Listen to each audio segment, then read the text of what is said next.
So it's past 8, 3 minutes past 8, and we need to start. Hope you're all ready for tonight's session. If you are ready for tonight's session, let me get a reply in the chat box with your best emoji.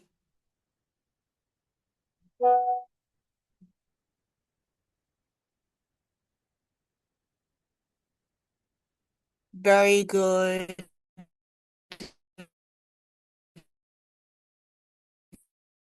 Very good. Very good.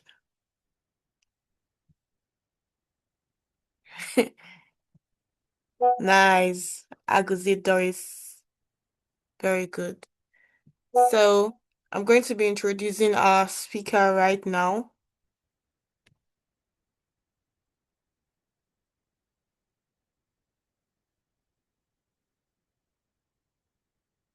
Can we all see my screen?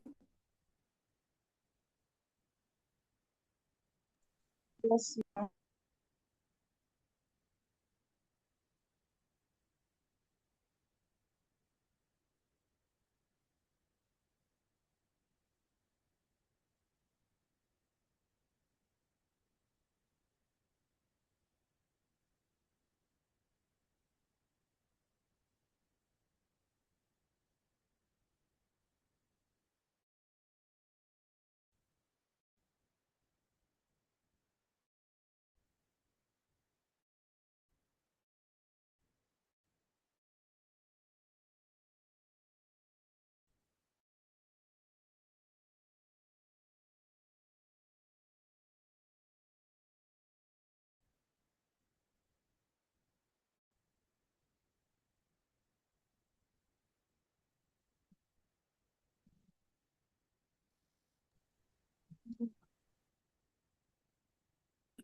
Guys, you see my screen, yeah?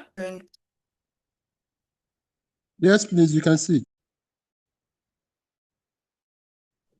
Yes, we can see your screen.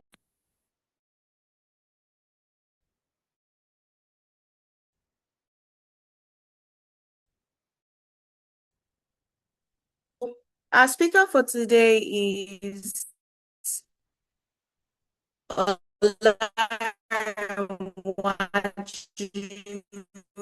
Adeuyi. Lara is a risk management with over a decade of experience through strong financial reporting, audits, and internal controls. Over the years, he has worked with government bodies, non-profits, and multinationals, making sure there are no free from errors and supporting leaders with the insights they need to grow. Along the way, he discovered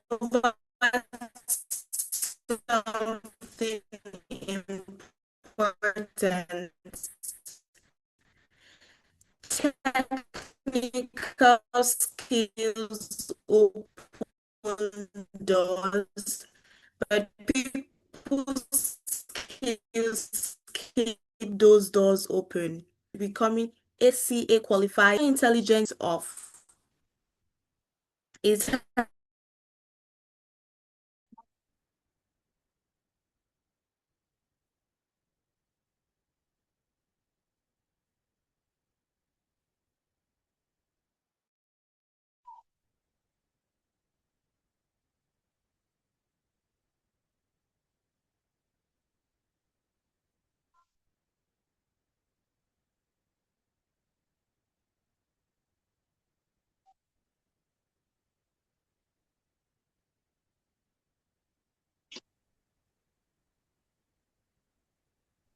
Hello, everyone. Please, can you confirm if you can hear me?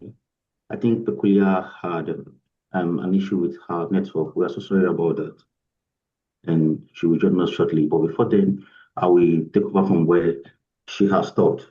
So I believe she was introducing our speaker for tonight, and we are grateful to have Mr. Olanrewaju Adeuyi. I'm sorry if I pronounce it wrongly, sir. Larry is a risk management and internal controls professional with over a decade of experience helping organizations make better decisions through strong financial reporting, audit, and internal controls. Over the years, he has worked with government bodies, non-profits, and multinationals, making sure their numbers are free from errors and supporting leaders with the insights they need to grow. Along the way, he discovers something very important, which is technical skills open doors, but people skills keep those doors open.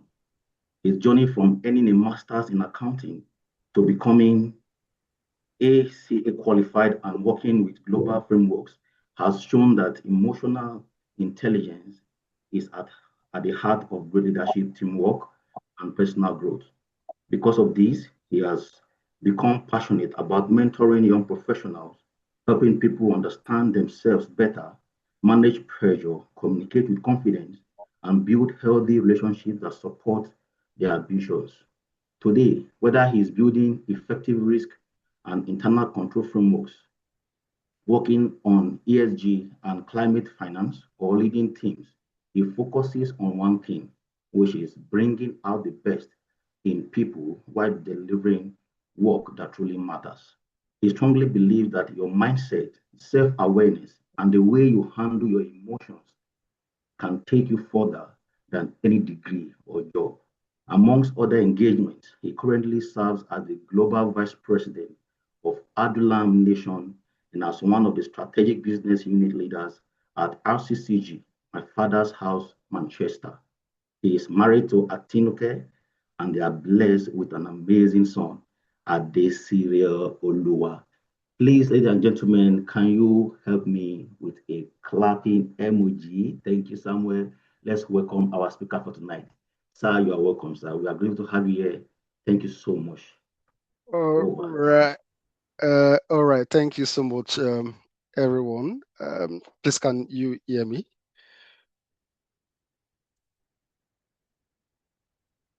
Can anyone hear me, please? Yes, we can. All right. Yes, we can Yes, hear sir. you, sir. Good Perfect. evening, sir. Perfect. Happy to have you join us this evening. Thank you so much. Oh, my chairman, sir. Thank you for the opportunity. Thank you for the privilege to speak to our dear friends here tonight, and thanks for having me. It's quite not too quite unusual anyway. Friday night. It's been a busy week. Getting some kind of feedback from somewhere. So it's been a busy week. Monday, all of that. Traveling to work back and forth. I just posted something on my LinkedIn a few minutes ago, and just reflecting on one of those days of the week. Yeah, and it's just been a very busy one, and it's a great privilege to be speaking with you guys this evening. Thank you for making out the time to attend this call, finding me worthy of your time for the next 1 hour thereabouts. Yeah, having this engagement, this conversation with you. Thank you also, Nicholas, for the great job you do. Um, our mentor, Pastor Kola would say he has been raised to raise others. He has been blessed to bless others. He has been helped to help others.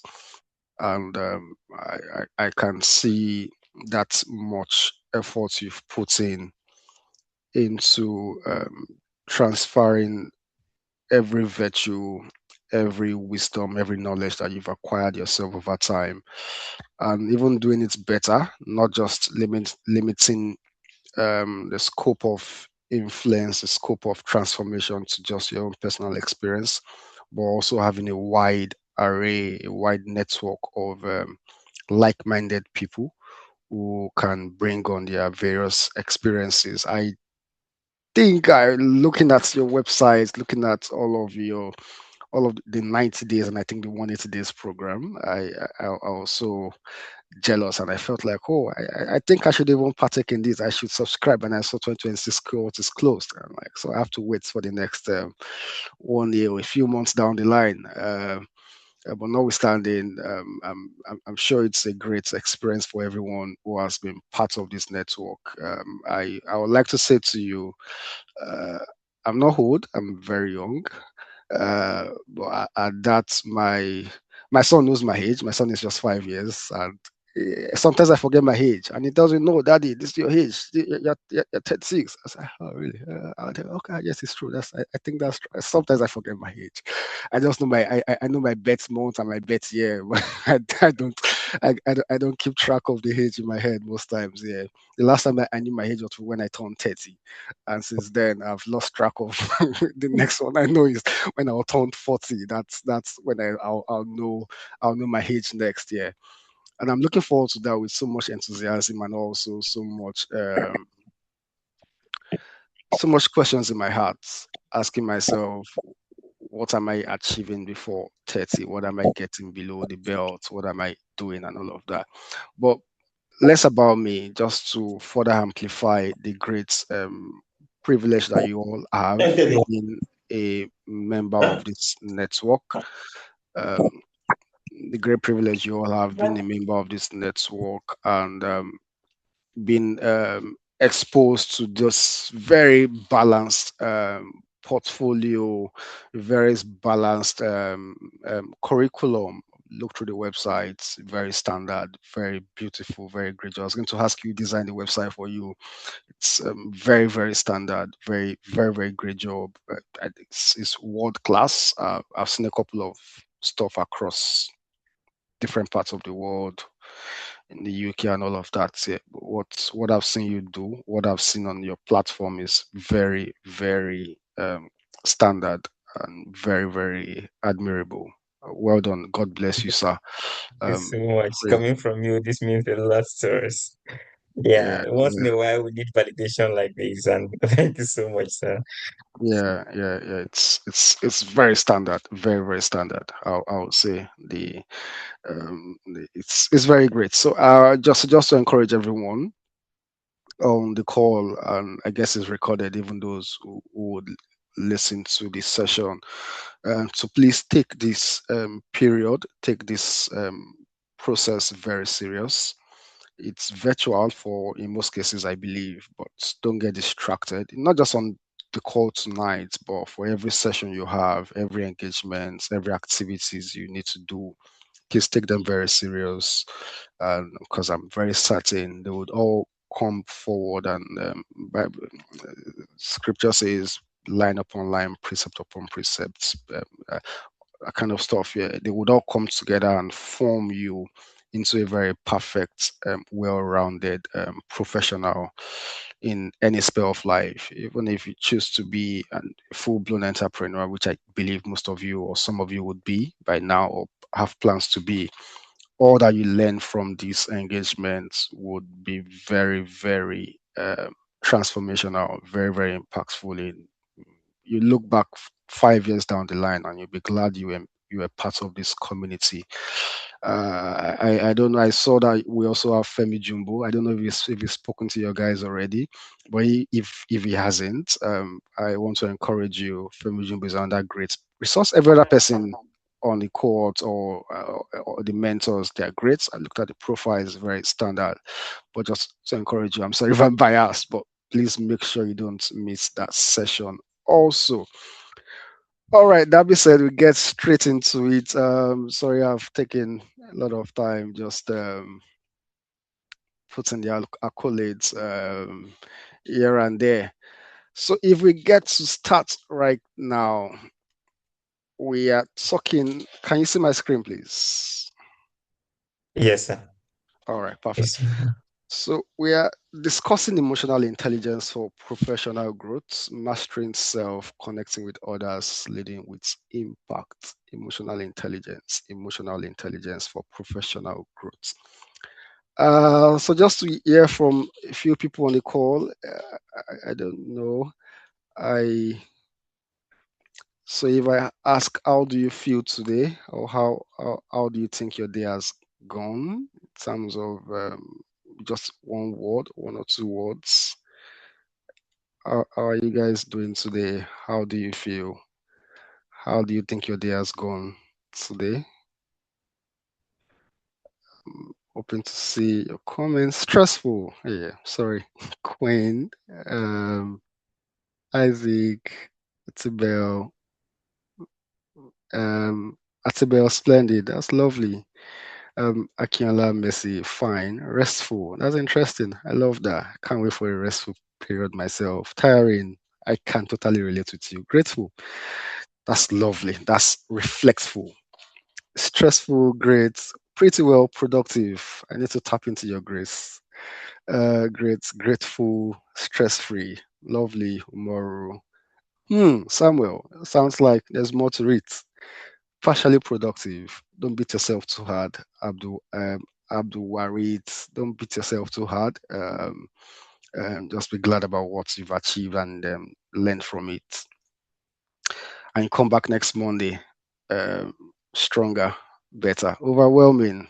I agree with you. Sometimes the way the day plays out, sometimes like plays a fast one on you. All right, overwhelming. Anyone else? How's your day been, or how do you feel right now? Normal.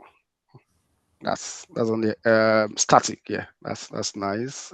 Just the rituals. Really stressful. What part of the world are you? So I can understand how much stress it is. Gloria Boo. Yeah, Glory. In Abuja, really? Why is Abuja stressful? I thought Abuja is a really nice, cozy place. Yeah, I stayed in Abuja for a few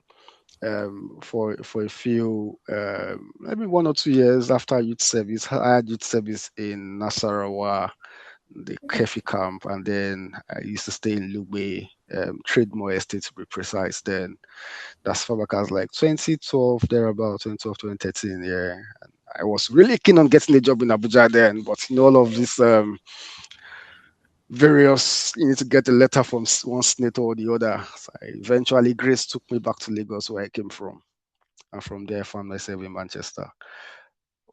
All right, great, great. Thanks everyone, for everyone who has commented in the chat here.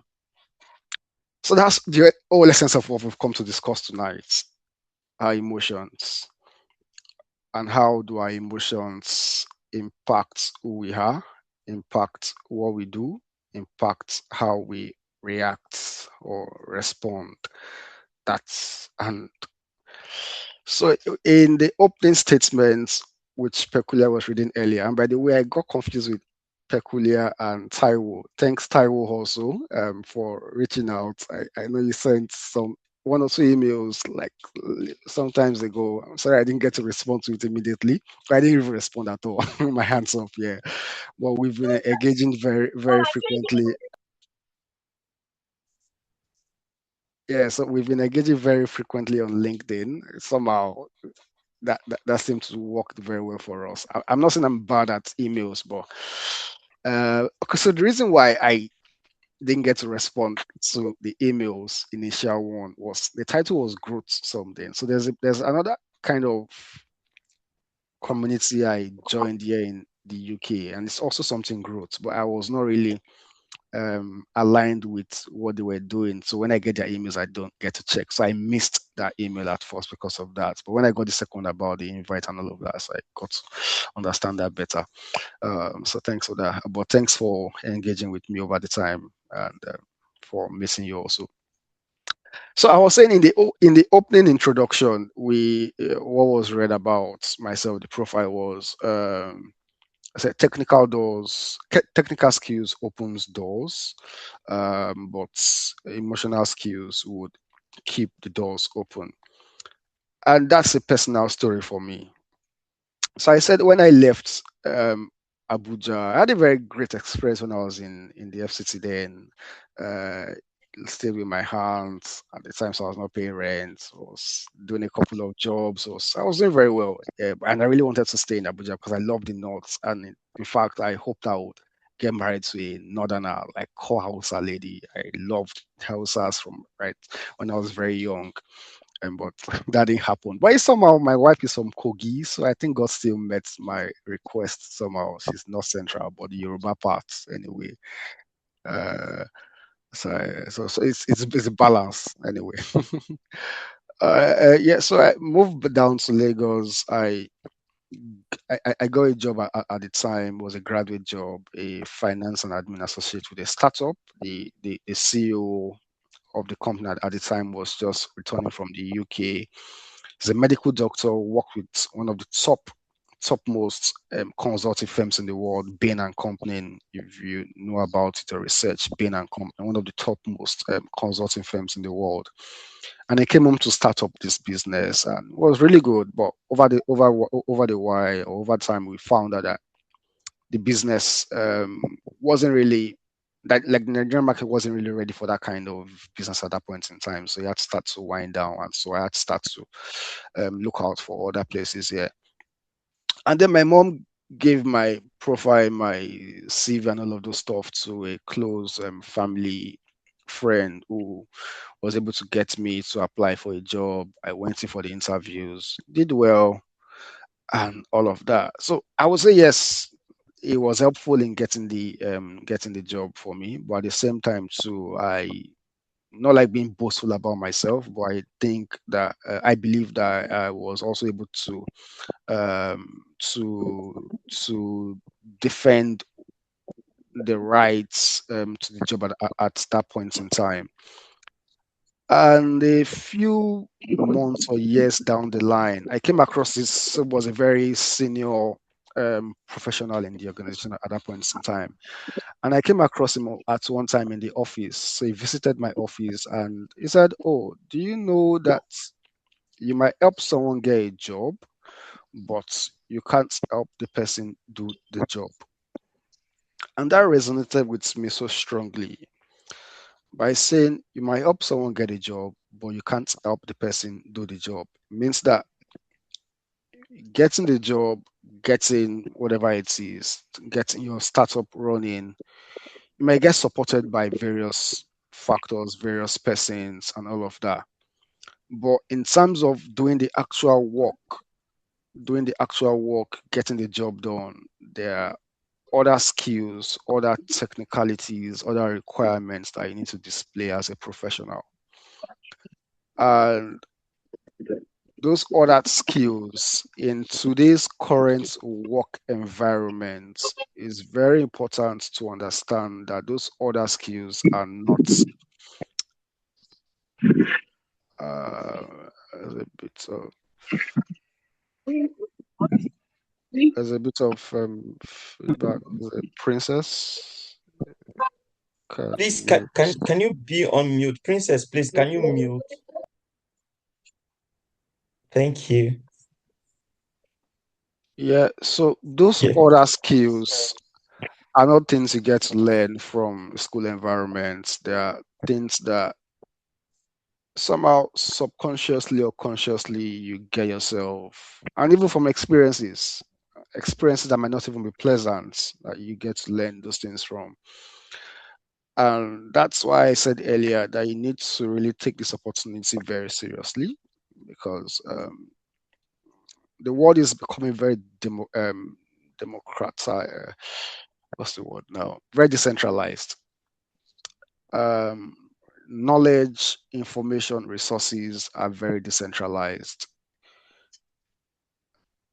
Few 15, 20 years down the line, we didn't have so much information about the things that we have in the global space right now. If a few people had some of those things that we have available right now, we would be much we would be better than where we are, or will have possibly had a soft landing in terms of start. And I'm not saying you have a soft landing in terms of starting life right now, because I understand what it also looks like everywhere right now. It's quite a challenging one, starting up life as a young person today. But notwithstanding, it's about how you see yourself, how you see the world, and how you then choose to embrace it. Yeah. So I've been saying so much without even moving my slides.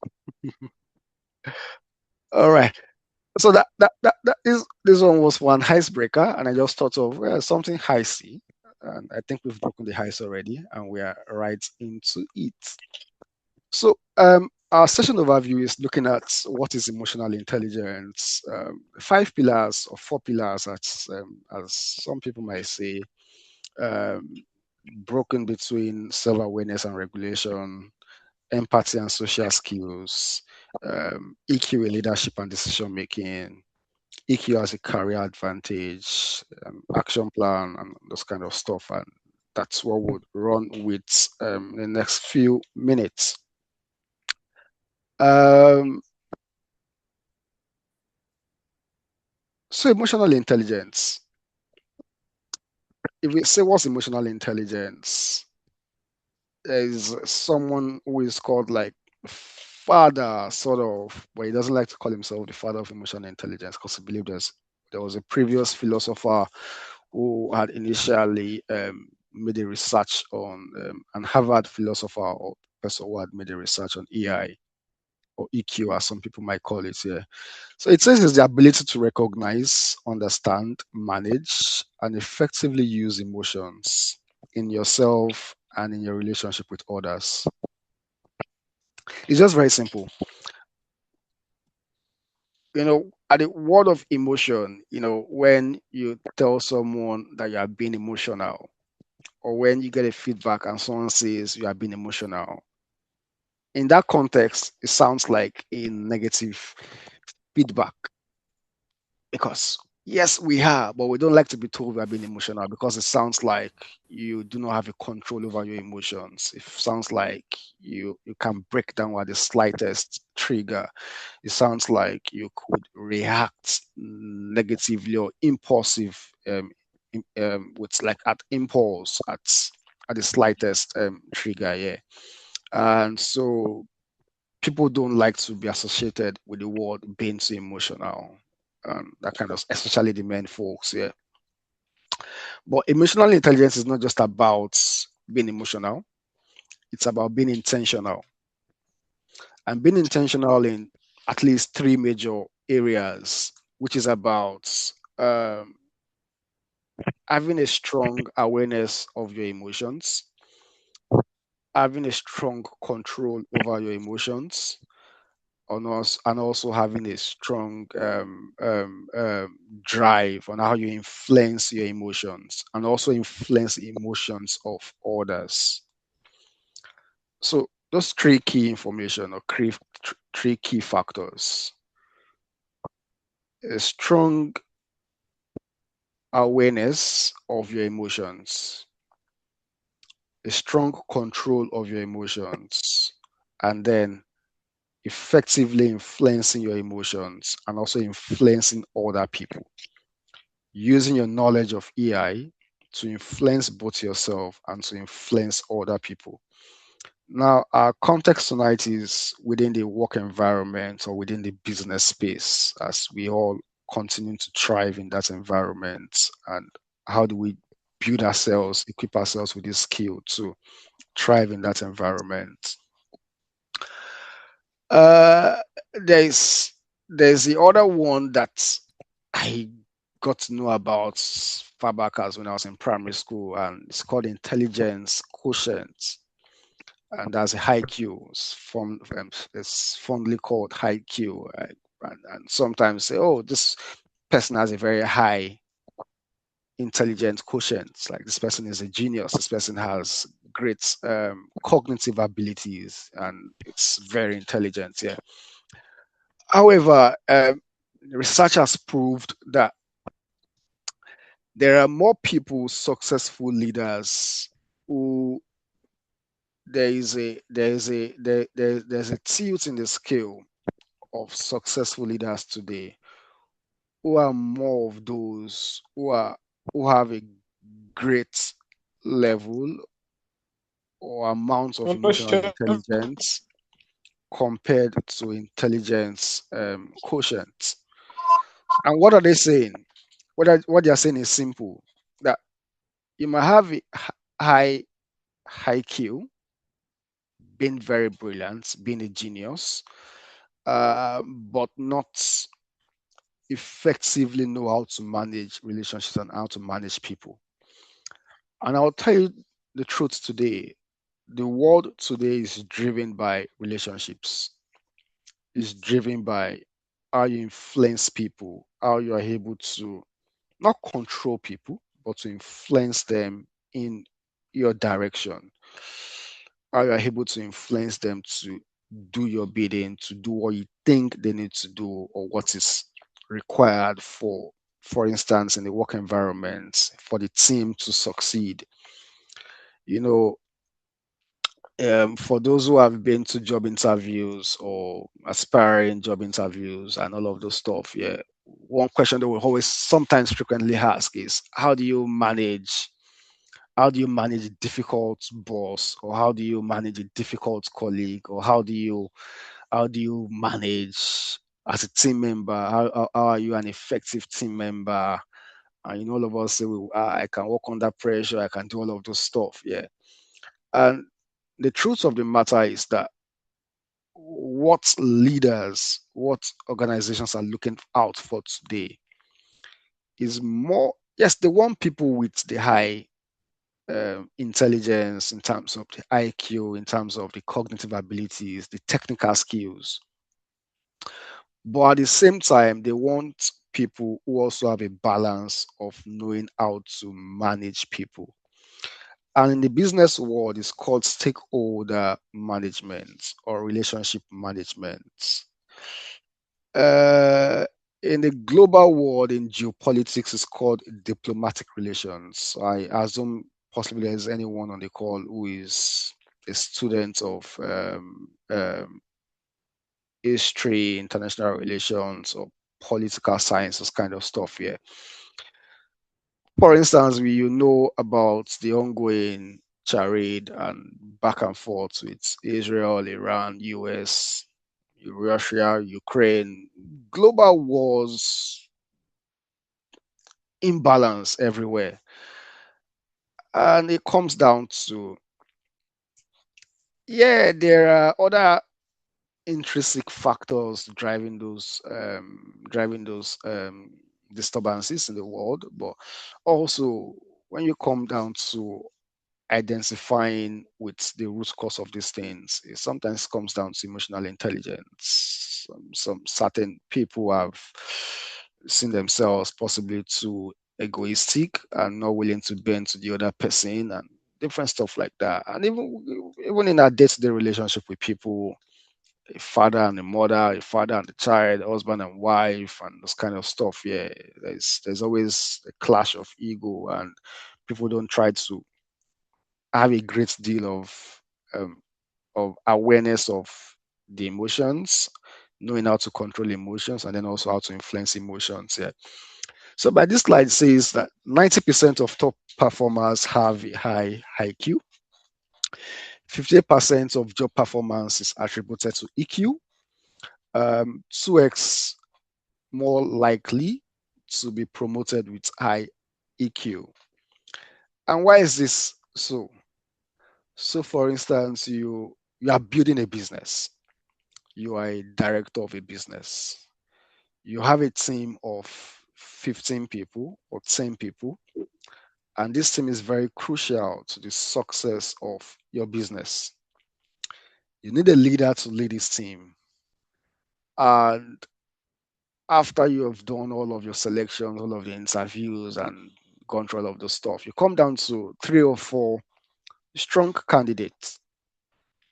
The top 2 are very intelligent in terms of technical skills. They know the business end to end. They are very, very intelligent. They know, like, they really know it. Even you yourself, if you are part of them, if you are part of those candidates for the job, for the position. Yes, Caleb, that's correct. Emotional is at the core. Thank you. And thanks everyone putting stuff in the chat. I'm saying it's my side here too. Thanks. Yeah. Um, so those top two are very, very intelligent. They possess like 90%, 100% technical skills about what is required to for that business or for that team to thrive. However, the fourth or the third person has about 70 to 60% knowledge about the business, about the technical side of things, but has like 80 to 90% rating on the EQ scale, meaning that he knows how to manage people, is very aware of his emotions, he knows how to control his emotions, and he has demonstrated influencing people to make the right decisions, to steer in the right directions, to achieve organizational success. And this is always a headache for most employers. And then they step back and say, okay, what are we trying to achieve? We know we know what needs to be done. Do we go with someone who has 90% technical skills, 20 to 30% or 40% EQ level, such that people that go like aura for aura, like they give it to you back to back. You give me boss, I give you bass. Like they don't take nonsense kind of stuff. Not diplomatic, not they say it as it is, say it as their heart is as it's paining them in their mind. They just drop it down. They do not have strong abilities or skills of managing people, getting people to do what needs to be done, or managing teams and stuff like that. But this other person has about 60 to 70% technical skills, but has a very great deal of EQ level. When it comes down and senior leaders sit down to appraise this situation, most times they go with the person who has a great EQ level, because they know that in the technical stuff, you can always learn that on the job. You can always get more exposed by being involved in various projects, and even your senior leaders who know more about it can always handhold you in that regard. But on the EQ one, chances of learning that on the yes, people learn because EQ is not static. We keep improving at our EQ levels. But most times, managers will choose to go with someone who has demonstrated a high EQ level. And the last one is just like average in the US environment. More people with EQ get paid higher because they have a stronger negotiating power when it comes to coming to the table to discuss. So 5 pillars of EQ. I know I've been speaking about that. Self-awareness, recognizing your emotions and their impact on yourself and others. And this comes down to how you first of all notice your feelings, the need to pay attention to your feelings, the need to understand what your triggers are. What are those things that triggers you as an individual, as a person? How you journal or reflect on your emotional patterns. Also, not to get carried away by moods. And I came across something and just thought about something also, that you need to sometimes people say study the room before you speak. But I'll say first of all, study and master yourself before you study the room. Yes, it's nice to study the room. It's nice to understand your audience. Like I reached out to Taiwo, oh, what's the audience like? And this kind of stuff. So I can get myself prepared and not just come to deliver a lecture like I'm speaking to any other demography of people here. So it's nice to study the room, but at the same time, you need to study and master yourself. You need to be very self-aware of who you are. You need to be very self-aware of how you get triggered by people or by situations. And how you get triggered is not a bad thing in itself. It's not It's just that a it bad could, thing in itself. It's just that it could.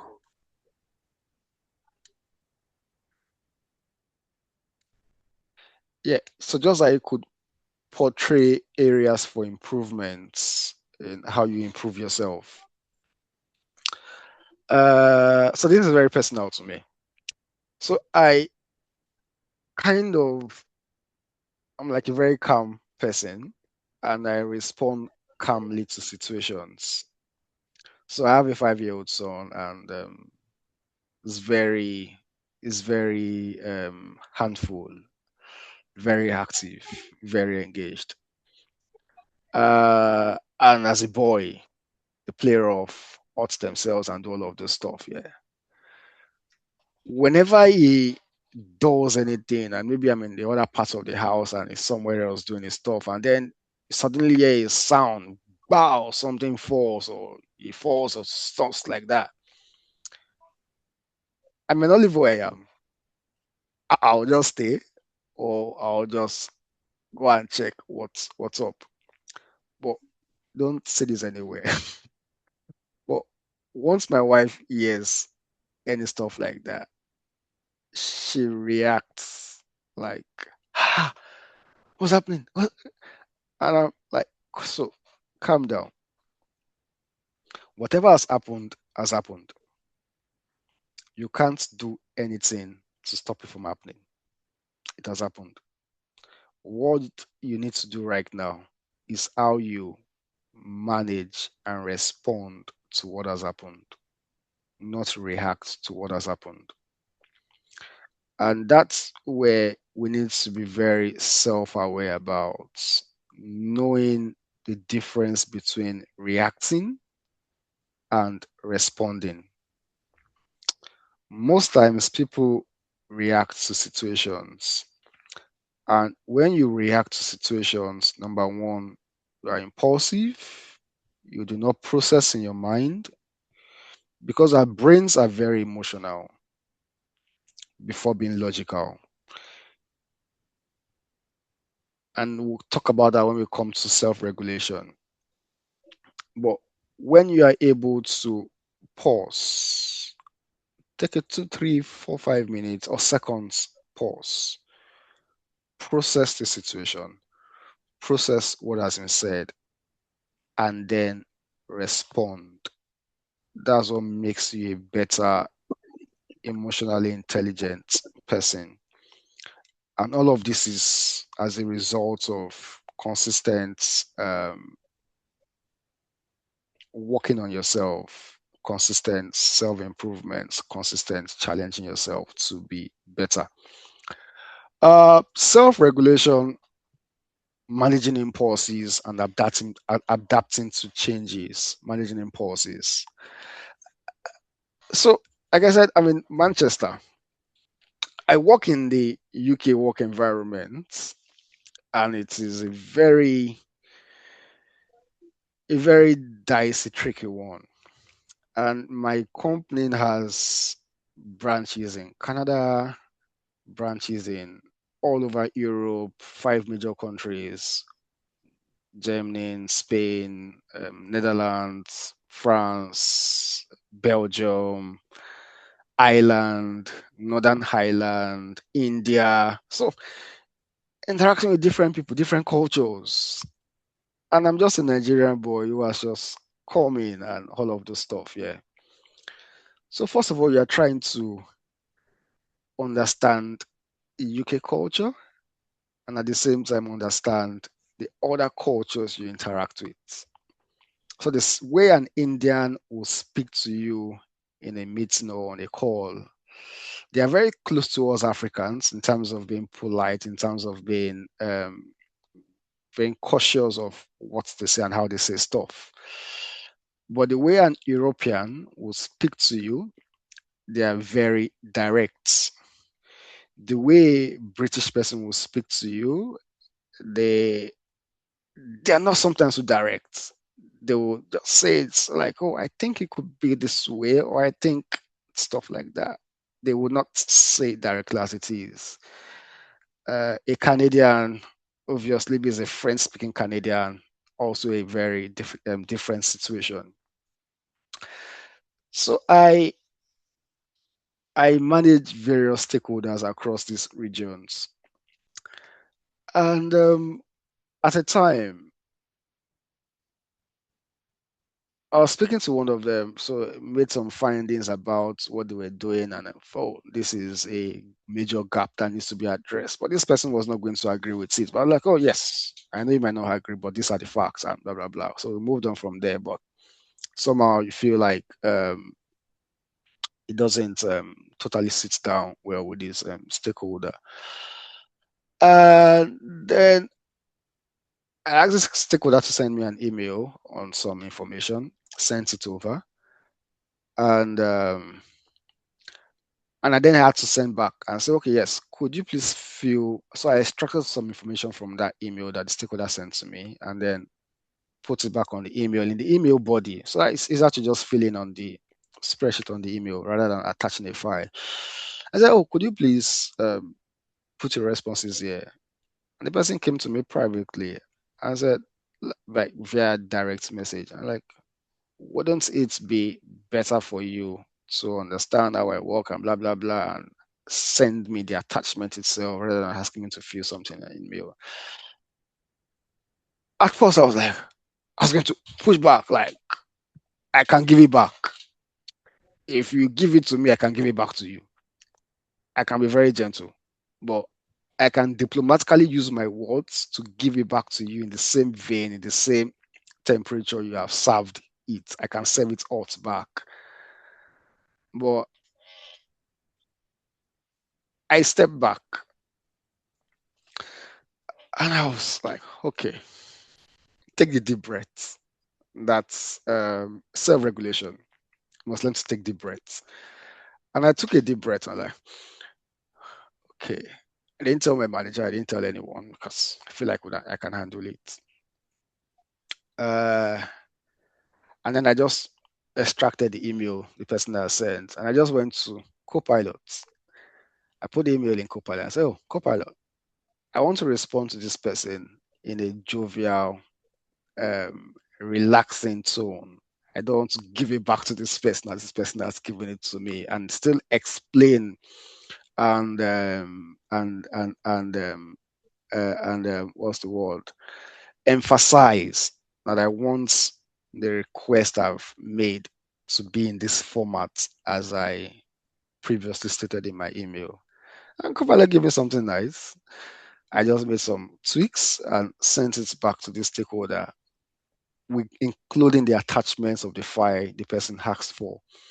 And then the person came back and replied and put the responses in the email body and not in the attachment. They didn't even attach the attachment back. I'm like, I just smiled. And at that point, I then showed my manager, like, oh, come and see what this person did. Like, really?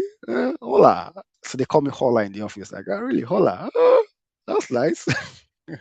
Kind of stuff, yeah. But what am I trying to drive at here is the importance of self-regulation. If you cannot control yourself, if you cannot control your emotions, you would not stay long. You would not have any influence. You would not, whatever wins that you have wouldn't last a long time. And even if it does, you wouldn't have people on your side because people love to be pampered. They love their ego to be pampered. Also, people love to be seen. Learn that from my pastor. People love to be seen. They love to be heard. They love to be acknowledged, and they love to be recognized.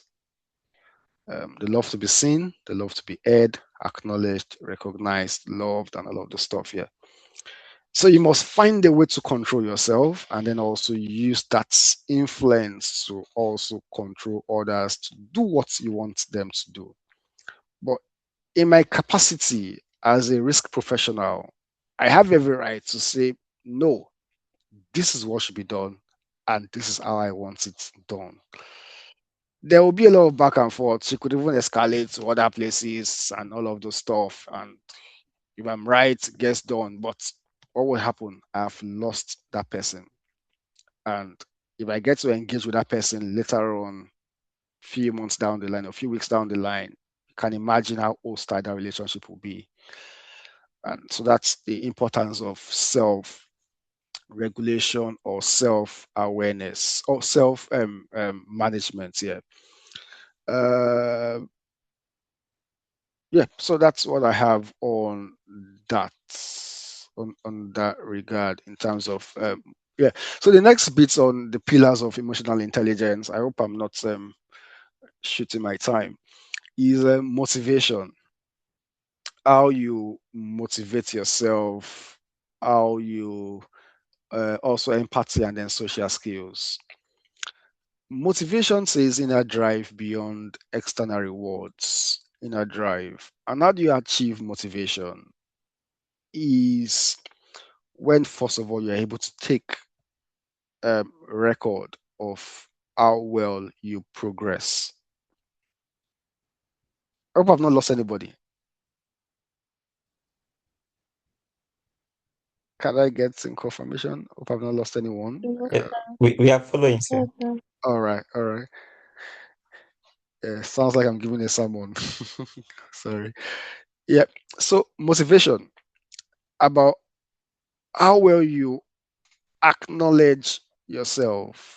Sometimes some people will say buy yourself a gift upon a major milestone or landmark and stuff like that. And truth is, women, we rarely acknowledge ourselves. I think the women do better. Uh, I can count how many times I buy stuff for myself, but sometimes I just come back and I see my wife, she's ordered something already. And so I have access to her emails. And I'm just at work and I'm seeing her emails. Oh, order confirmed. Oh, order dropped, order delivered. I'm like, babe, every day you order, like this order. So sometimes for the house, sometimes personal stuff. But like from my own perspective, in terms of trying to spoil yourself or acknowledge yourself, sometimes women don't do that so frequently, and I think we should. So the importance of this motivation is that, first of all, it requires you to take stock of how well you've come. And that taking stock is simple.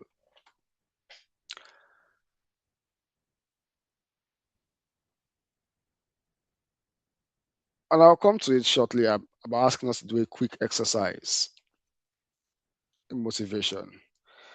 Because before you motivate yourself, you must be able to understand who you are and where you are presently. So if I ask you right now, and you can please feel free to use the chat. If I ask you, what do you think is the top one or two emotional um, characteristics that could describe yourself or describe you in terms of how do you describe yourself in terms of your emotions? Which emotions do you think gets the best part of you? And in your day-to-day operations or engagement with people, which emotions gets the best part of you? How do you think you describe yourself using an emotional context? Empathy, okay. You empathize with people. Is anyone else?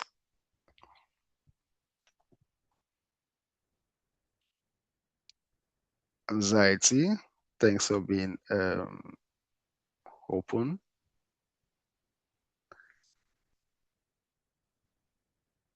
Patience. That's nice. Queen gifts. Anyone else? What emotions? Kind. Lovely. Joyful and kind. Ah, Mary Olamide. I'm very interested in Mary's emotions. It's like it's all about the bag. Combative, love debate. Nice. Yeah, like Rufai Oseni. Kindness, too kind even. Not bad. Just have boundaries. Empathy, kind, also calm, caring, and patient. Yeah, thank you. Yeah. So we all have understanding, calm, empathy, nice. Yeah. So we all have a mix of different like a balance of different emotional reactions that we think we align with. And the truth is that yes, we identify with these areas, but the truth is that we want to be better. Yes, I'm kind, but I could become a better person. Caring, I could become more caring and even more patient because various situations will always try us out. And talking about various emotions, let me just share another story with you. We all know how the UK environment is when it comes to children and domestic violence when it comes to children. And so my son, like last year or 2 years ago, when he started nursery, and they were teaching them about emotions. So three or four major emotions: happy, sad, angry. What else again? Moody or something like that. Yeah. And so I noticed he just came home that day and said, "Oh, Daddy, I'm happy. Daddy, I'm sad. Daddy, I'm angry. Daddy, I'm moody." And it was like, "So this is my happy face. This is my sad face. This is my angry face. That kind of stuff." Yeah. And just noticed it was not all of the stuff. Yeah. And so I knew it was so. There's a way you can also track what your child is learning in school every day. There's an app where parents can always go to and see what they are learning. So I follow the app very frequently, so I can just get close to what he's learning, and so I can also carry on in the house and help him to practice whatever he learns. So I saw that in the app. And only for a few days later, I got called. I was on my way to go pick him from school, and I got called and they said, "Oh, uh, can you please come over to the office when you get to the school? That your son was." Can anyone please hear me? Grace can't hear me. Yes, we can hear you, sir. Grace, think it's your network. Grace,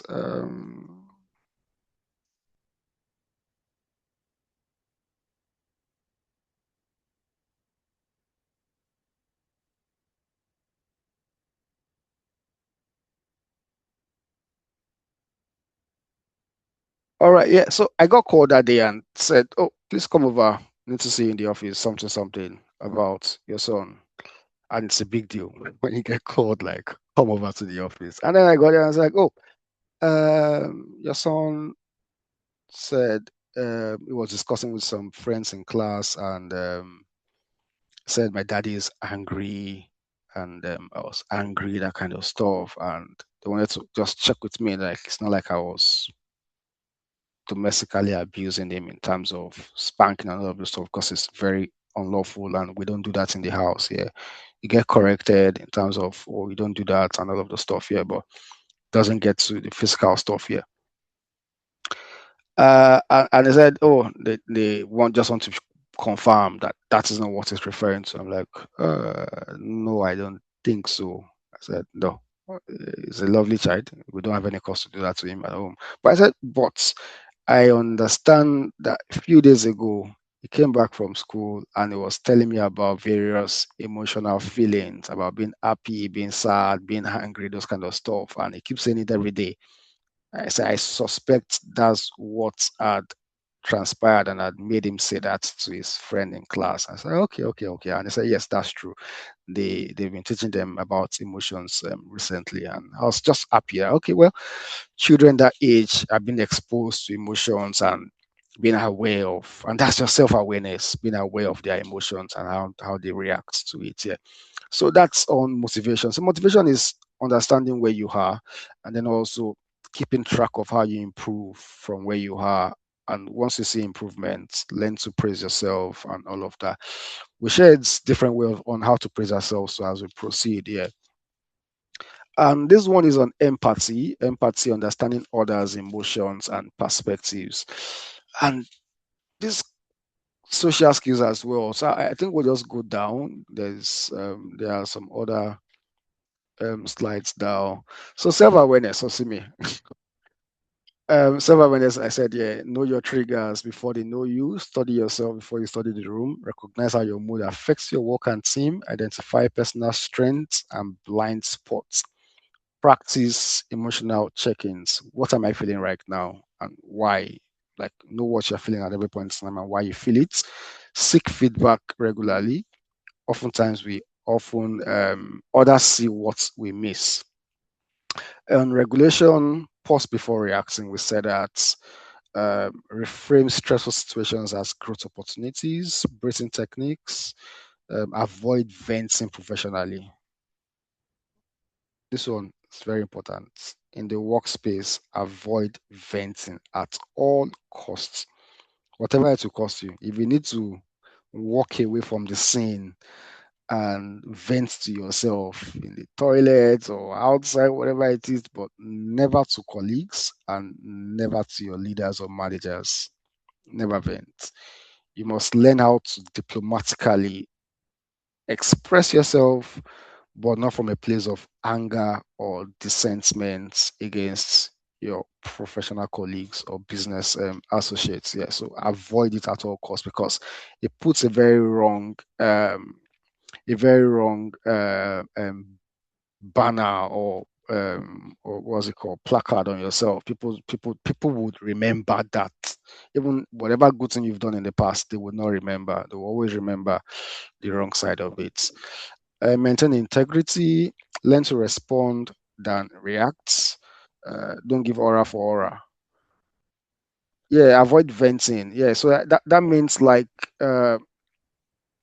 it means so you are in a situation with someone and they you feel you believe you're on the right side, like you've done what was right, but someone has done something wrong and is trying to like escalate beyond necessary levels, and get to a point where like shout out or react impulsively becomes like something you wouldn't be proud of. Yeah, so that's what we call venting, like speaking out, speaking on top of your voice, creating a scene kind of scenario. So that's what I mean, like avoid it at all costs. And honestly, at times I feel like venting. I feel like releasing it, expressing myself, saying I don't like this. I don't like what's being done. I don't think it's right. But um, must know that sometimes these things take time, and wisdom demands or requires that you pause, you retract from that scenario, and just focus on what really matters. Let that pass for the meantime. There would always be a chance to talk about later on in the future, and you'll be glad about it. Yeah. So don't give aura for aura or fire for fire. Don't say I'm a whatever person. I come from this place. We don't take nonsense. So empathy. Three major categories of empathy: understanding how others think. That's a cognitive one. The emotional empathy, feeling what others feel, sharing in someone's joy, pain, or frustration. And then the best one is the compassionate empathy that talks about not just understanding or feeling, but also being moved to help. So this one is understanding, this is feeling, but the compassionate empathy is, and this is what categorized very effective, very fantastic, amazing leaders. People who make great leaders at work. They understand, they also feel, but they are also moved to help. So you want, and it doesn't require until when you become a leader, even in whatever capacity you find yourself today. Try to understand what people are thinking, what they are going through. Try to feel with them what they feel, and also be moved to help them. That's the highest form of empathy, and it makes you a very high network person. Social skills, yeah. Social skills very key. This talks about relationship management. And I said earlier, people love to be seen, they love to be appreciated, They love to be acknowledged. They love to be recognized and all of that. Yeah. So, and how do you do that? By active listening, giving full attention, listen to understand and not to respond. Also, very key. This one, very, very important. In my environment, what is unsaid is very important. Body language, what is unsaid, listen to what is unsaid rather than what is just said alone. You're asking someone maybe for a feedback and they're telling you this, but you can see beyond them that there's more to what they are saying. Like there's more, but maybe they don't,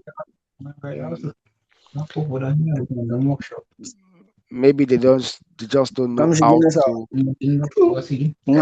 express.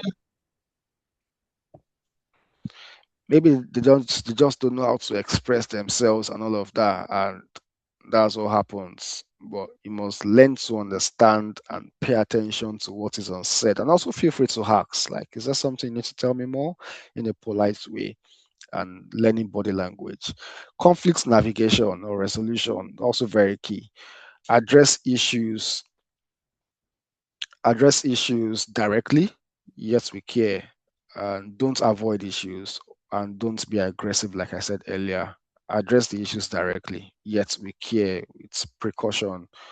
Um, Practice and enhance your conversational skills and dispute resolution skills. Yeah, to enhance conversation skills and just continue to look out for various resources and how to improve your conversation with people. Um, Knowing what to say, how to say it, where to say it, and when to say it is very, very important. Not all things needs to be said, and this is very important for our generation, especially in the social media age where we find ourselves. Depending on whatever platform you operate on, IG, Twitter, X, or TikTok, whatever it is, the way social media platforms are generated or are designed is they create more impulsive people, more reactive people than people who respond. People who respond who are People who respond more to situations or scenarios or conversations, they are not in the top percentile of people who engage with various posts on social media. So depending on what pendulum you belong to. So if, for instance, you are involved in or you love politics, or you love faith, religion, you're a Christian or a Muslim, and someone keeps saying something wrong about your political party or your church or your mosque or your organization, and you see it on X or on IG and stuff like that, the first reaction that your brain pushes you to do or triggers you to do is to react. And that is where people miss it. This thing, it makes people, it costs people a lot of opportunities later on in life. And aside from costing opportunities, you need to step back and ask, is it important? In the scale of things, in the scheme of things, what I am about to say, what I'm trying to say, what value does it add? Does it change the other person's perspective? Yes, what they have said is wrong. He said something wrong my about my ideology or whatever it is. But yeah, I said, but if I respond right now, what would it lead to? Would it lead to more conflicts, more argumentative conversations that I wouldn't even win? It wouldn't even win either, and that would even drain from you as a person. So a lot of times I see stuff on social media, on X especially, and like, no, this is wrong. Sometimes I type and I look back. Does this define who I am? What I'm about to type, what I'm about to say in conversations, in places, on social media, does it define my value system? Does it define who I want to be associated with 5 years, 10 years down the line, or 5 years to come, 10 years to come?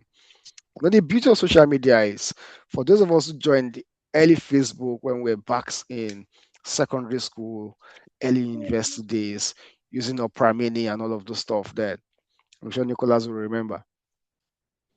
Is that a few times we have put things on our Facebook then, and Facebook will always bring you a reminder. Oh, 5 years down, 10 years ago, 20 years ago, this was what you said. And you look back, for some people, they are proud of their thinking pattern at that point in time. But for some other people, who they have become today is not what they want to associate themselves with what they said yesterday. And that's why you see them doing what today? Trying to delete what they had posted 20, 15, 5, 10 years ago. Because what? They are no longer proud. They no longer associate themselves with that belief, that value system. Their value system has improved, but their social media timelines, their social presence, their social capital, whatever it is saying otherwise. So we need to be very, very cautious of how we practice our social skills. I would say for this generation, one of the very key skills you need to learn and build on. Number one is your self-awareness, understand who you are, where you are right now. And number two is your social skills. Social skills in terms of listening actively, conflict navigation, not resolution. Yes, it's very intentional how you navigate. You don't need to get into every fight. You don't need to get into every conversation. You don't need to say things at every point in time. There are times you step away from battles, you step away from wars, step away from conflicts, not because you are weak, but because you are wise. Move over to influence. Move people through purpose, connection, not just authority alone. Greet people by their names, engage with people by their names. Remember, people love to be seen. I've said that previously. And then we come to collaboration, build synergy by valuing diverse perspectives, feedbacks. I can't preach enough on feedbacks. And I had a, just checking my time, please. Yeah. I had a one-to-one with my manager today. So I live in Manchester. My team is based in Liverpool, but we have a Manchester office. So sometimes I go into the Manchester office, but most times, at least twice in a week, I go to Liverpool. And my manager said, "Oh, Ola, will you be in Liverpool, Manchester on Friday?" I said, "Yes, yes." Okay. I said, "Okay, I'll book our one-to-ones to hold in Manchester." And yes, so we got into his. So he's just become my manager like a few weeks ago. My previous manager was like the overall boss, moved on, and then we had to get Hala. And he's been a very great guy. And I was just conscious of the facts of perception. Um, because I said something earlier when it comes to active listening, paying attention to what is unsaid, knowing people's perception about you. And so I asked, after we had had a very lovely conversation about my personal self, his personal self, what's going on, personal objectives and plans for the year, blah, blah, blah, and all of that. And so I asked, I said, so I like to take feedbacks. I like to improve on myself. But at the same time, too, I like to understand perceptions because sometimes perceptions from external sources might not totally align with your personal perceptions of yourself. Not because you argue or you disagree with those perceptions from external sources, but you might feel like there's a different reason why that perception was established or that person had that perception. I said, okay, I just want to understand, are there like certain perceptions or certain feedbacks or certain information you think you know about me and I might that might help me to improve going forward and blah blah blah. And he just laughed like, oh, you're trying to ask the question, but you don't want to ask the question in the wrong way so it doesn't sound in a negative way. I said, oh, kind of, yeah. And okay, yeah.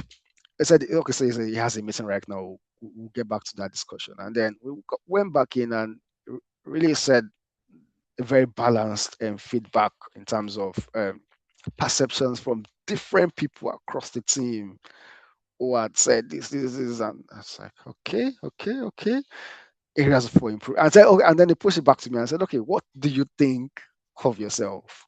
And I was like, oh, come on. I'm asking you, I'm not asking you to ask me. But it was fun, it was interesting. So it also helped me to reflect on myself and then also hear from him and from other external feedbacks. Yeah. So feedbacks are very important. And if I ask you right now, uh, who are the top three people you interact with very frequently on a daily basis? Not their names, but like what's their relationship to you? If you can put that in the chat. Who are the top three people you interact with on a daily basis? Can we get to do that now? Looking at the chat now. We're wrapping up gradually. Anyone who is starting? Who are the top three people or category of persons you interact with on a daily basis? Friend, mom, hands, lovely. Thanks, Queen, for setting the ball rolling. Closest friend, prayer partner. That's nice. Sister, colleague, mom, nice. Onye, sisters, three of them, lovely. Yeah, nice. Sisters.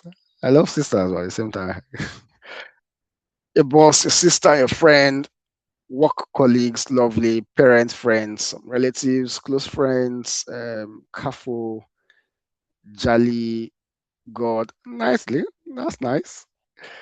I like your angle, your boss, your mom, prayer partner, nice. Cosmates, family, close friends. Interesting. Yeah. Thanks everyone. Keep it rolling, yeah. And so my second question is this. So if I got a chance to speak with these persons and ask them about you, how would they describe you to me? If I got a chance to speak with these persons and ask them about you, how would they describe it to me? Yes, let's get that rolling. So if I get a chance to speak with God about you, Jali, how will God describe you?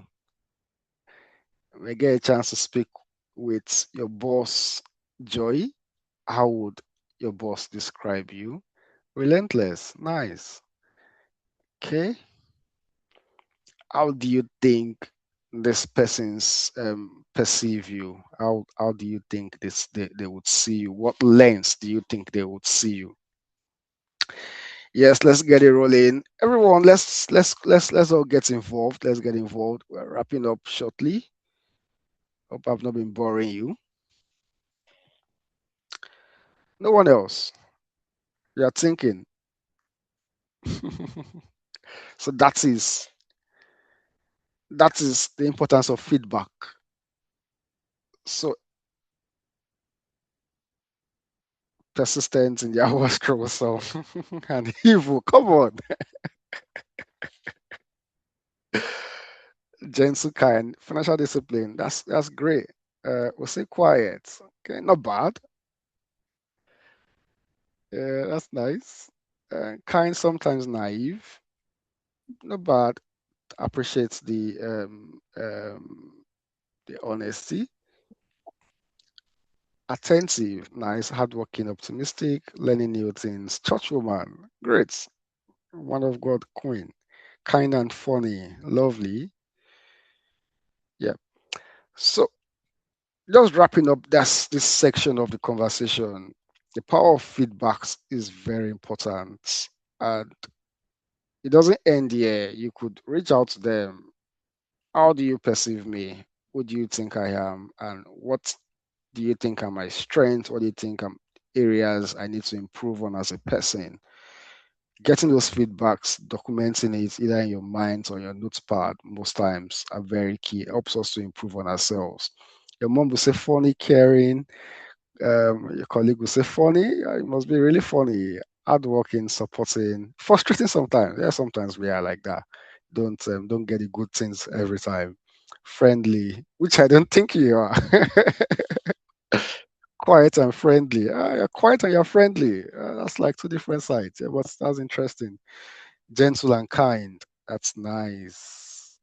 That's nice. Yeah, someone using a whiteboard or something.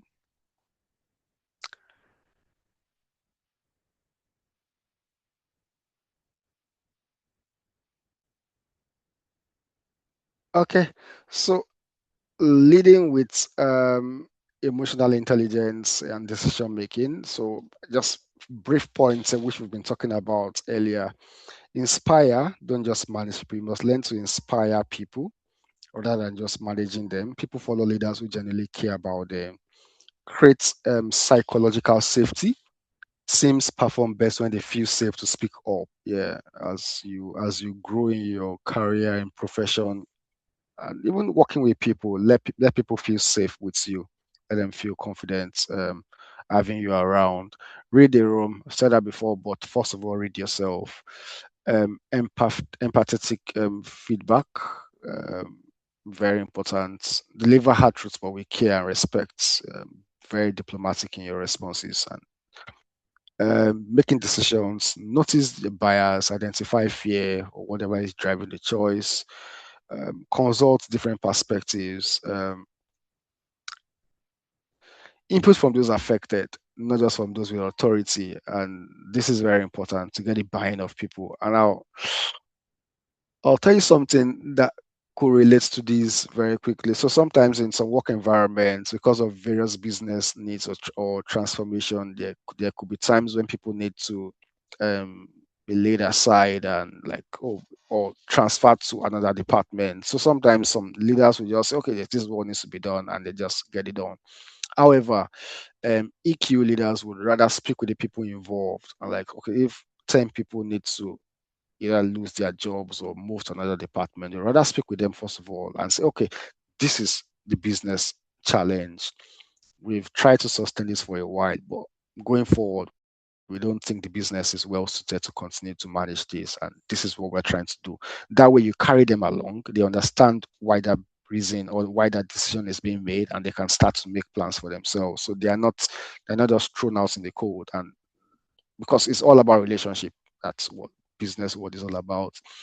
Separate facts from feelings and decide with values alignment. Like I said earlier, who you want to be professionally, what you want to be recognized with 3, 4, 5 years down the line. Does what you do right now does reflect what you want to be recognized with in later years? Yeah. So as your strategic advantage, EQ would help you to accelerate promotion, helps you communicate with impacts and with difficult people. Said various stories about all this earlier. Lasting networks about the scenario I painted earlier as well. Innovate under stress because you're not acting from a place of reaction, but you are responding because what you've taken a step back to appraise the situation, to think of what it is, and then come back with decisive solutions. Yeah. Personal brand. I want to think that you have a module on personal brand within your space, and because it's very important to know what your personal brand is. And personal brand is also just what I've been asking you earlier, what you think of yourself and what others think of you is more about, and you can influence your personal brand, and influencing that also comes from getting a good grasp of your self-awareness, and then also a good emotional intelligence quotient here. So your personal brand is very important as you grow in the business world or in career. Very important, please make sure and protect your personal brand at all costs. Protect it at all costs. What people know about you, what people say about you, protect that at all costs. So there are practical techniques that you can apply on your in terms of improving your EQ. So there's a stop technique, and it says what something occurs, or someone says something, or someone does something, or there's a situation. So it says, first of all, stop what you are doing, take a deep breath, observe your thoughts and feelings. Now proceed with awareness. That's proceed with caution, like responding. Use this in tense moments. Now, this one in difficult conversations, this is the empathy map. And you just ask yourself, it's a difficult conversation with someone, and okay, what's this person thinking? What are they feeling also? What they need right now, and how best can you respond to that need? That's somewhat a little high level handling difficult conversations. Then the emotional audit, we somehow talked about this earlier, and this should be very, very frequent. Like, be very conscious of this. Rate your emotional states on a 1 to 10 scale. Name the emotions. We've done the exercise earlier. Identify the source or trigger for your emotions, and choose your next actions intentionally. That's what I have on that, and some follow-up tasks over like the next 4 weeks if you are willing to commit to it. First one is like having an emotional journal, and that could be online, maybe on your notepad on your phone. Doesn't have to be a hardcover book. And if you can do hardcover book, that's beautiful. Spend 5 minutes each evening writing down 3 emotions you felt that day, what triggered them, and how you responded. End of the week, identify the top patterns that you like or were consistent at the end of that week. Yeah. Second, the empathy challenge. Choose 3 people you interact with professionally. 10 minutes conversations with them, focusing entirely on understanding their perspective, their goals, their challenges. Ask, listen, and reflect.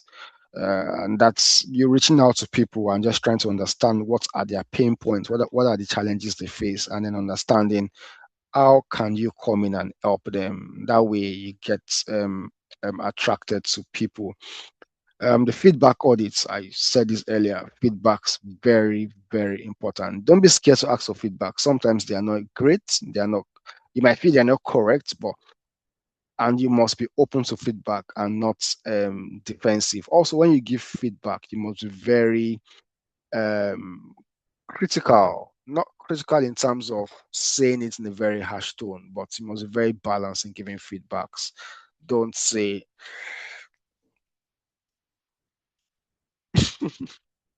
I just have an example. So sometimes maybe I do something at home, and my wife just comes and say, "Oh, you did this. I've done a good things, a set of things right," and then she's just, and sometimes because of familiarity, she wouldn't do that to an outsider, and then she just comes and says, "Oh, you didn't do this right." I'm like, calm down. I did all of this right. First of all, acknowledge what has gone well before you now say, "Oh, this could be done better."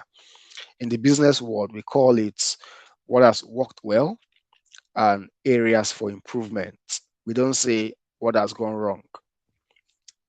What has gone well, acknowledge people based on what they've done well, first of all, because naturally our brains, our eyes, our senses will see what has gone wrong, and that's why bad news sells. When people are scrolling through social media, listening to the news, they want to hear the bad news, the bad news, the bad news, and that's what sells. That's what goes loud everywhere. If a big pastor or big influential person in society does something wrong, does adultery or steals money and all of those stuff, it will sell because people want to hear the bad news. But you must train yourself not just to listen to the bad side or the wrong or inadequate side. Check out what has gone well, what the person has done well. And so, oh, thank you, you've done this so well, but I think you could also do this better. That way, it lands better for that person. The person is able to take that feedback joyfully and then work on it. So be very open to feedback and don't be defensive about feedbacks. And the last one is the reflection. just reflects on your EQ journey over time. I think this is my last slide here. Every great journey begins with self-knowledge. Your EQ is not fixed. It grows every time you choose awareness over reaction, empathy over assumption, and courage over comfort. Thank you so much for listening to me for the last few minutes. Are there any questions or any reactions from anyone? Thank you so much for tonight. Thank you. I love the way you took it peacefully, gently. I mean, it's kind of sinking in. Every word is well calculated, and I can see that from the engagement in the comment section that it's been a very insightful one this evening.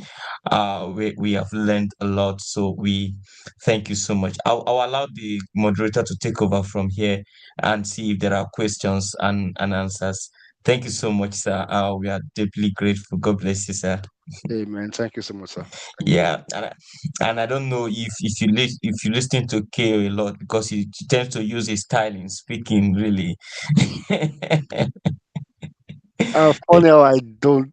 Not like because I don't, but I just received so much opportunity to listen to him frequently. Thank you. But I think someone has said that to me too before. Right. Thank you for the feedback, sir. All right, so I hand over to the moderator to lead us. Anyone questions? Feel free to raise up your hand or just speak to the chat, and let's just engage together very briefly. Anyone questions or comments? What you think? What you think I didn't say? Or you think I should have said better?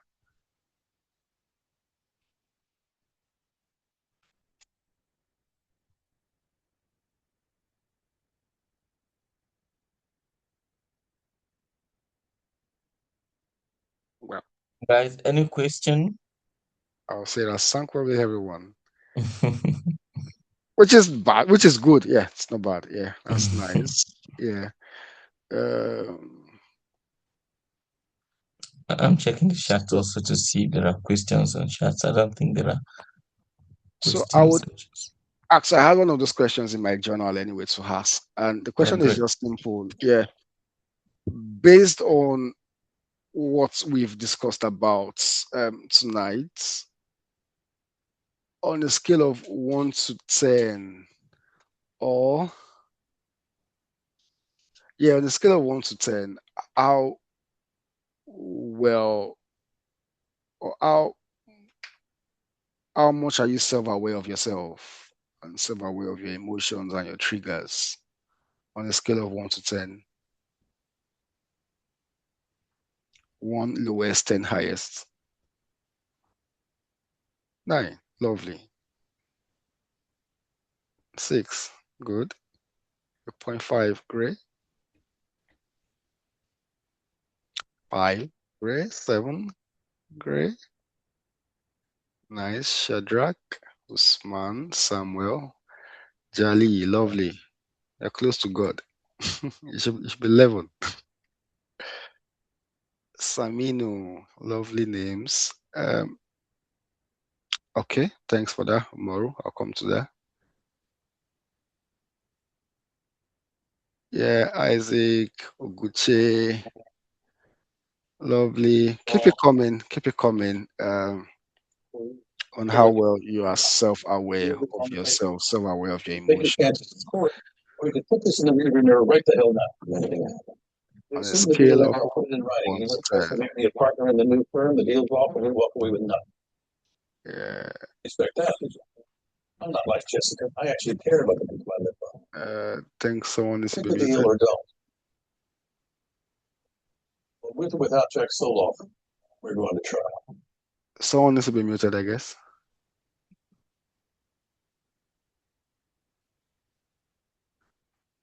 Yep. All right. So, thanks everyone for your answers. Okay. Joshua, I'll come to your question. Let's quickly address Umoru's question. It says, can you please explain more on the difference between responding and acting or reacting and how we can manage both? Very important. Thank you for the question, and it's very, very key. I would say responding and reacting. So that is, so if I ask you, what do you do at the moment, Umoro? I'm just trying to tell you an answer that relates to your present situation. What do you do at the moment?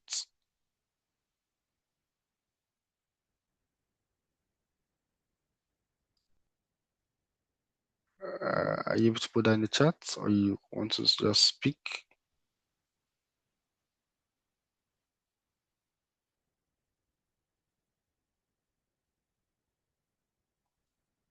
Yeah, like occupation. Yeah, what do you do?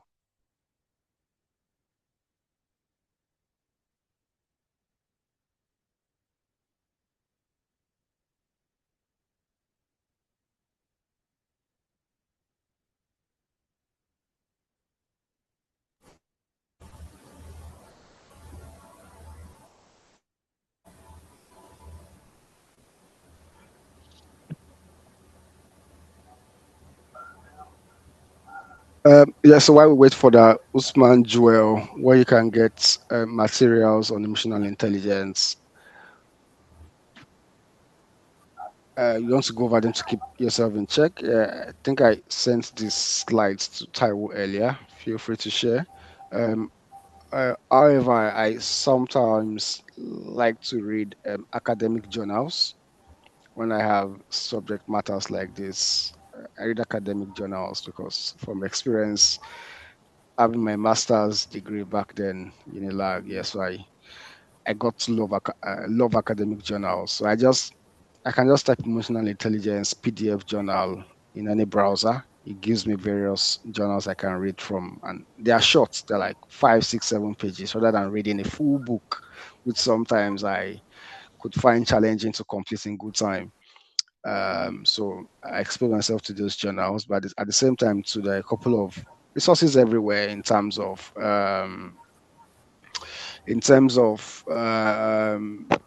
YouTube is a good source, or even Spotify if you are someone that loves listening to podcasts. I love listening to podcasts. I could be walking and then just have my ears plugged and listening to a podcast on any topic of choice.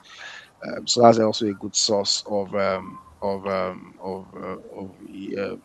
of resources where you can get stuff on EI. So, but just to address Deborah's questions quickly, in terms of responding and acting to, okay, sales admin officer as well as a baker and designer. So that's a very, very busy life. Very, very nice. Yeah. And so you're a baker, you're a designer, you're a sales admin officer. Very fantastic. And these scenarios, these professions, and these things you get involved in are areas where emotional intelligence will be tested very frequently. So you are selling stuff to someone, and someone you are selling stuff to is trying to negotiate a better deal for himself. You're also trying to negotiate a good deal for yourself or for your company or organization. And while negotiating, the person gets on your nerves or does something that you don't think was okay. If you react to that situation, there are chances that you react from a very divisive or argumentative standpoint. The danger of reacting to situations is that your reaction, your whatever it is you do or say is most times not balanced. It is not tested, it's not proven. And what happens is that because the way the brain is wired is, the brain would always self-reflect. Is someone sharing something?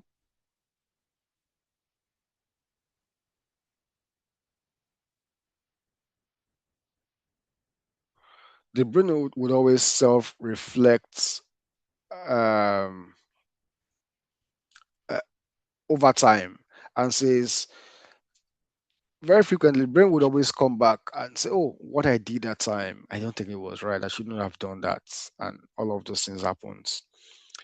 But when you are able to respond to situations, the advantage of and how you respond is that you step back, you analyze a situation, you understand what that person is saying or why that person is acting or doing or saying whatever it is they have said or done. And then you can come from a superior place of understanding, of knowledge, of wisdom, and address that situation better. That way, you have the situation under control. You win the hearts of wherever it is, the stakeholder it is, and life goes on smoothly.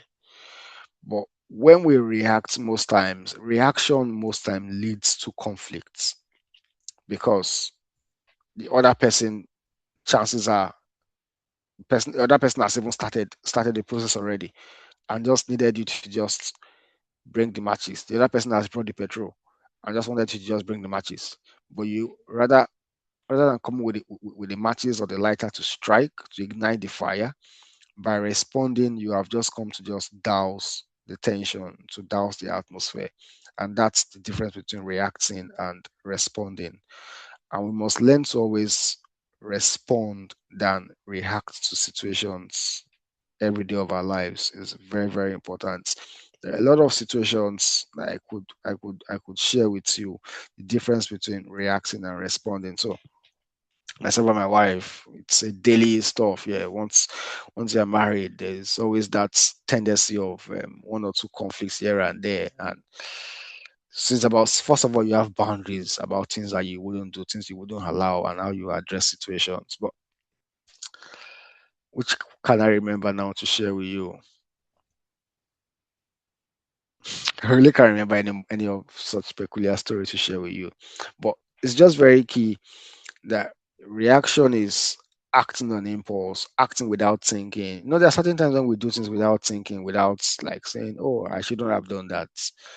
But then when we step back and we have like 5, 6 seconds, or even 1 minute or 2 minutes or whatever it is. So there's a story I learned about a particular CEO of a very top high performing company. And he noticed that he kept on making various mistakes in his business and all of that. And when he spoke to a particular counselor or psychologist, the person told him, "How do you approach your business deals?" And he said, "Oh, sometimes when he gets triggered and all of those stuff, when he's too happy, he just goes in and signs deals and stuff like that." And they told him, "Okay, what you should do then is this: don't get understand your triggers, understand what triggers your emotions, and at the points of getting into significant business contractual agreement or scenarios, ask them to give you some time to walk away from it, and then you come back to it. That way, you've had time to process the situation in your mind, and then you can come back to it. When I used to practice as an accountant before, I would have people who would come with all sort of requisitions and want to just take money and all of this stuff. And what I learned from one of my superiors then was, don't process it immediately. Acknowledge their request. It's been approved by a superior officer. Get it done. From my own perspective, I still need to like review and challenge those requests and so that. And what it does then is goes away. It takes time. It thinks about how to process that transaction, the impact of that transaction. Is this something that should fly right now? Is this something that should be cancelled? Is this something that should be approved and all of this stuff? Yeah. And then he comes up with a solid approach and say, "Oh," and it goes back to the superior and say, "Oh, sir, I understand this has been approved, but from what I think we can approach it this way." And that way he's able to convince and influence his superior to say that, "Sir, this is how I think we should respond to this requisition." And it always worked well. um Joshua Caleb, please, sorry for keeping you waiting. Are you willing to speak now to ask your question? And I hope I've answered your question, Deborah.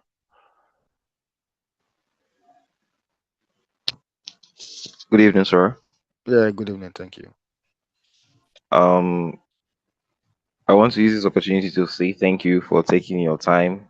I know it's not an easy feat to actually take your time out of your busy schedule to educate us on matters such as this. I have my question. I have a question, and I'll also give a reason why I'm asking that question. Um, does emotional intelligence go hand in hand with emotional maturity? Now, the reason why I'm asking this question is because I was the one who actually wrote on the comment section that I could be combative because I Oh, like debate. Yes, I like debates. But over the years, I got to realize that you really can't pass your ideas across in a debative atmosphere where the two sides are trying to argue over a point or trying to drop facts, because I tend to realize that most times people argue from a place of fear, from a place of insecurity. Let me put it like that, insecurity. And they tend to weaponize this statement, oh, you're not emotionally intelligent enough. So this got me questioning myself, because yeah, I'm someone who tries before I say something, I try as much as possible to see, okay, how this will be perceived by the other person, because probably it's my own um level of maturity that make that I might think that, okay, I might be able to perceive this thing easier than this other person. But it ends up we end up ending the argument in a much more destructive phase than we begin. So I tend to ask, is there a correlation between emotional intelligence and emotional maturity? I don't know if you get my question. yeah, I get a question, and I think so. When I asked earlier and said about on the scale of 1 to 10, where do you think you are? What was your number? 7, sir. 7. Okay. All right. So I think you're trying to make a case for being emotionally mature, but yet um, combative or argumentative, which I'm not contesting here, and I'm not saying you're not emotionally mature. And I think it quite aligns, because if we say someone is intelligent, then the person is also matured. I said earlier, emotional intelligence is a journey. It's not just a. It's not a. It's not a. It's not a. It's not an end point. It's a journey. We grow every day in our emotional journey. So, and what that means is that we mature every day. So, simple answer is yes, they are the same. However, to then address the other side of the question, talking about the argumentative side of things, yeah. What occurs when there are arguments is that people come with preconceived opinions of what they think is right, and sometimes they come with a perspective to win the conversation. So what I've sometimes learned is that don't try to win the conversation, try to win people. And by trying to win people, sometimes requires that you lose the conversation, but later on you are able to um to to to share insights about your thought process in a calmer atmosphere, in a calmer environment. You're able to share insight about your thought process on why you think this is what it is. And that way you are able to win the person first.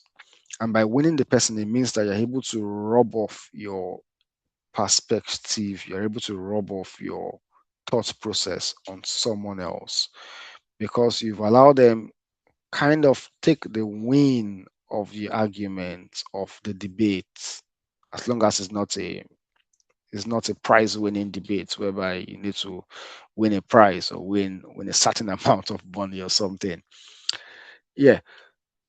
So you're able to yield the floor to them, but at the same time you're still able to state your fact and say this is what you think it is. But it's not just about the argument, it's about the underlying factors upon which we are having this conversation. So that way and it might not be a one-off incident, it might be something that you build on over time, and with time you're able to win them over. I kind of have multiple scenarios or examples about that, because obviously if you ask me the top three people I engage with, my wife, my son, and whoever else. And in terms of with my wife, so sometimes she could be very defensive and having a standpoint of what she thinks is right. And sometimes if we're not careful, it leads into an argument and debating kind of stuff. Yeah. And at the end of it all, it doesn't end well, because we go to bed angry, not bitter, but like angry against each other, or not sleep in the same room, or sleep back each other and not talking or saying our prayers and all of those stuff. Yeah. But what I've learned to do over time is either I keep quiet, I yield the floor, and then later on I come back and say, I understand your perspective and I quite agree with you. However, I'm thinking of it in this way, in this direction. I think this is what I was looking at. And it doesn't negate that whatever you are thinking is also wrong. But if we try to make a compromise, that's the word that does the job most times. Yeah. Let's make a compromise. Let's say you come here, I come here, we meet at the middle point, and we create a balance, and everybody's happy, and we go on to being joyful husband and wife again. Kind of stuff. Yeah. So most times, such scenarios requires making a compromise. It's not a win-lose situation. It's a win-win. However, it starts by you first of all yielding the floor, making the other person feel like they've won.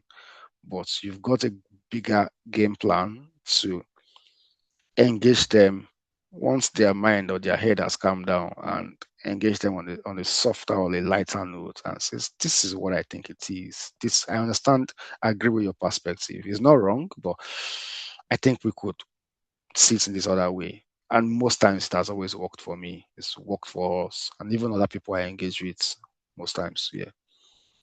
And that's where the point of constructive criticism comes in, whereby you are able to acknowledge, first of all, the other person's opinion, and then submitting a greater level of opinion that you think is superior to what they think. That way, you have not totally trashed what they think or what they are presenting to the table. You have acknowledged it, but then you're also presenting a superior opinion to them.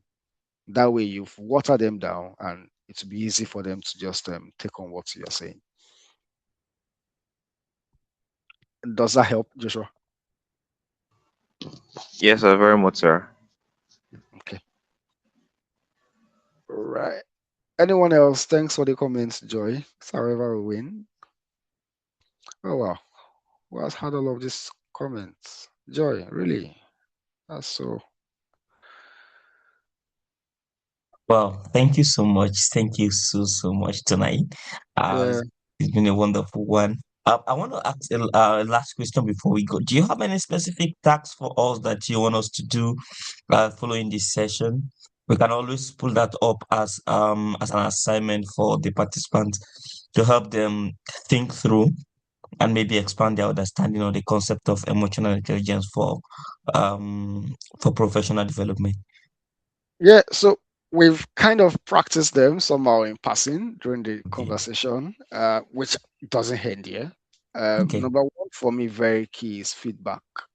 I know that most of us in our generation do not ask for feedback, and we do not give feedbacks or get feedbacks about what people perceive of us. So those top three people that we talked about, reach out to them. What do you think about me? What do you think I can improve on? myself in terms of my emotional awareness. That's one. And second one, I think you should also do maybe over a period of 4 5 days or over a week thereabouts. Just pay attention to yourself, pay attention to what triggers your emotions, and see how you react to them. Check, and then you can then also know what you would like to improve on, and have a roadmap to improve on those stuff. Yeah. Okay, thank you so much. So we will put that up as stats, and if there are some feedbacks, we'll share them with you subsequently, Sure. as a way of making you to understand that we are not just following, but we are going to practice what we've learned. Thank you so much once again, and Thank thank you, you sir. guys for thank you. God bless you. Who's this person's hands up? I think it's me. Okay. Yes, Kende it's me. Koka or something. I can't see that. It's kind. Did you want to say something? Yes, sir. Good evening, sir. I'm sorry Good. for asking my question late. I want to ask you a question. I want to ask I heard probably in research you separate or in work, you try to separate your, like it's compulsory to separate your emotions from your work. Like when you're doing research, you don't put your emotions in your work. I want to ask you of your view in regards to that, number one. And number two is I want to ask if there's any probably online platform where we can test our emotional intelligence tests that you can recommend for us to do. Thank you. All right, thanks. I know there are a couple of various all those online tests. I don't have any one top of my head. I'm sure you can always check online or check Chat GPT or all of the stuff to recommend anyone. And Nicholas can always point in. If I find any, I can share with Nick and he can share with you. And the other one, separating emotions from work or whatever it is you do. I said earlier, emotions are not bad, but it's how we identify our emotions, how we control them, and also how we influence our emotions that really matters. If we do not identify our emotions, we're not able to control our emotions, then we can't influence them in the right direction and it will have a negative impact on our work. So it's not totally separating emotions from work, but also being able to control and influence your emotions to support what you do in the right direction. I hope that helps, Candy.